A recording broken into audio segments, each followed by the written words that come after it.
हमारी कहानी शुरू होती है अर्ली 13th सेंचुरी के किंगडम ऑफ बोहेमिया में, जहां पोडला जाइस नाम की एक जगह पर एक बेनेडिक्टाइन मॉनेस्ट्री हुआ करती थी। आपको बता दूं कि ये रीजन आज के जेक रिपब्लिक में आता है, जहां रहने वाले एक मॉन्क हरमन द रेक्ल्यूस एक दिन मॉनेस्ट्री के रूल्स को ब्रेक कर देते हैं, जिसके बाद उन्हें जिंदा दीवार में चुनवाने की सजा दी जाती है। अब जब हरमन को ये सजा हो रही होती है और वो दया के लिए गिड़गिड़ा रहा होता है, तब मॉनेस्ट्री के हेड मॉन्क उनके सामने ऑफर रखते हैं। हेड मॉन्क का ऑफर था कि अगर हरमन को जिंदा बचना है तो उन्हें एक रात में एक ऐसी बुक लिखनी होगी जिसमें दुनिया का पूरा ज्ञान हो, जो प्रैक्टिकली एक इम्पॉसिबल टास्क था।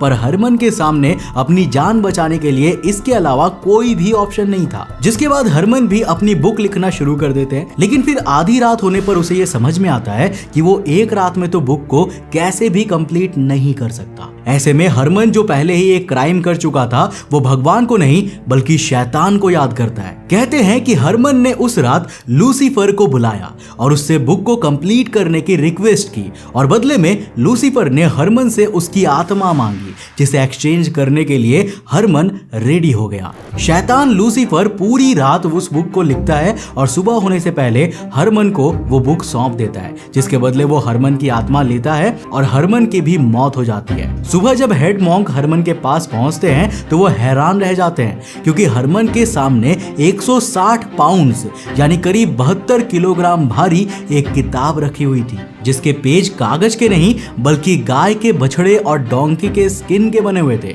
ये बुक करीब 36 इंचेस यानी कि 3 फुट लंबी थी, जिसमें जगह जगह पर खूबसूरत इलस्ट्रेशंस भी बनी हुई थी। मैं बात कर रहा हूं कोडेक्स गीगास की, जिसे डेविल्स बाइबल भी कहा जाता है।